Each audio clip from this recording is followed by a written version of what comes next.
Here we go. We got Dillian Whyte taking on Jermaine Franklin. Dillian Whyte, as y'all know, is my favorite UK boxer. Now, on the flip side to the coin, we got Jermaine Franklin. If you've been around my channel for a very long time or heard me on other panels, y'all will know that Jermaine Franklin was my #1 pick for U.S. prospects coming up. I know we have Big Baby Anderson now, but before he really came onto the scene, I have been talking about Jermaine Franklin for at least a couple of years now. Now, before I get into the tell of the tape, hit that thumbs up, subscribe to the channel, and hit the notification bell, because without hitting the notification bell, the sub really doesn't mean a lot because you never get updated when I drop videos like this. With that being said, let's get into the video. So we'll do the tell of the tape first. You got Dillian Whyte, who is 33 years old. Jermaine Franklin, by the time this fight happens in, I believe, late October, he will be 28 years old, currently 27. You have both guys coming in, one 6'4", which is Dillian Whyte. The other one 6'2", which is Jermaine Franklin. So Dillian Whyte will have a 2-inch height advantage. Now, when it comes to reach, it's not that big of a difference because, like Dillian Whyte, Franklin has very long arms. Dillian Whyte has a 78-inch reach, whereas Franklin has a 77-inch reach. When it comes to the records, Dillian Whyte has 28 wins, 2 losses, 19 of his wins by knockout, 2 of his losses. His only 2 losses are both by knockout.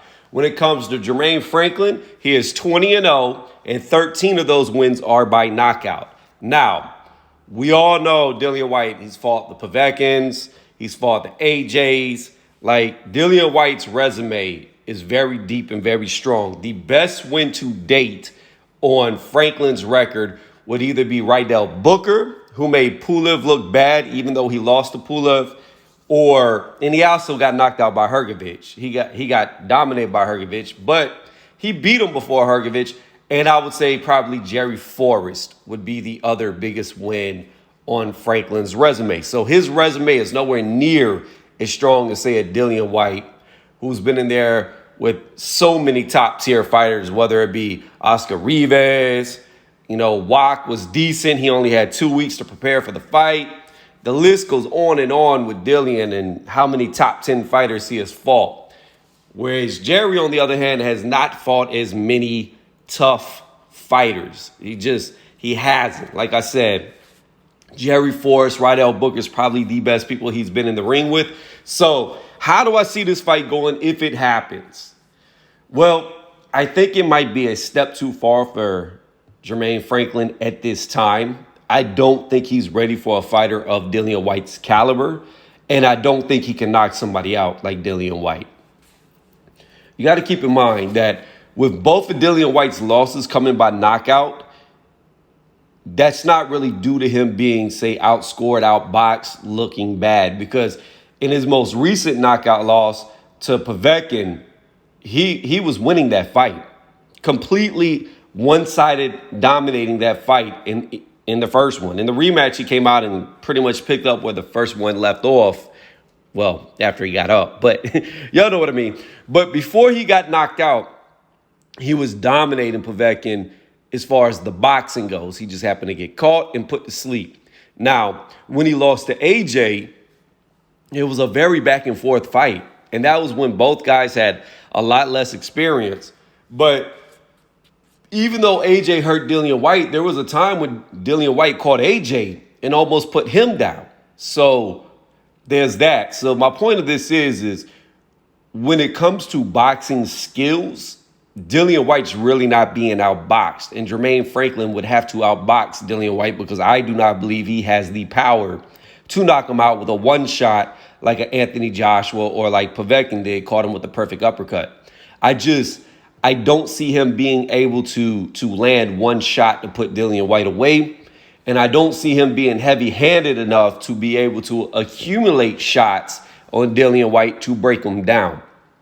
So with that being said, I favored Dillian Whyte in this fight a lot. I mean, I really do. And it's unfortunate because I have bigged up Jermaine Franklin for so long. People are like, who is that? You must know him in real life. I don't. Never met him. Never talked to him.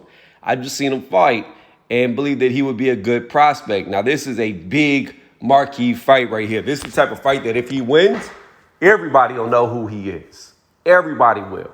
But at the moment, I'm one of the few people who do. And I don't think he'll come out on top in this fight. Like I said, I think it's just a step too far compared to the competition that he has fought thus far. I think for him, fighting somebody like a Michael Hunter would be better. A guy that's not going to go in there and have the type of punching power that Dillian Whyte does. Michael Hunter will definitely give him rounds. He'll be able to outbox him at times and give him a lot of experience.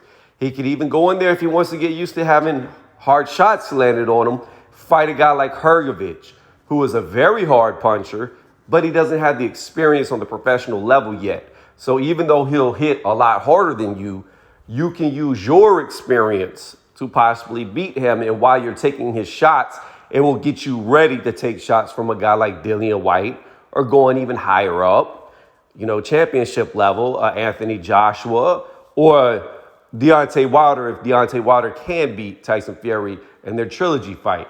You got to get used to the touches. So soft touches lead to big touches, and you've got to prepare yourself. And with his inactivity, I don't think he's fought since 2019. Yeah, I just, that's a long layoff, especially whenever you're fighting a guy in Dillian Whyte who just fought recently. So there's a lot of things going against him in this fight. And for these reasons, I do not believe Jermaine Franklin will beat Dillian Whyte. Although I have been big up in him for a long time, he may not look that well in this fight if it happens. Let me know what y'all think in the comments section. But I pick, once again, Dillian Whyte to beat Jermaine Franklin.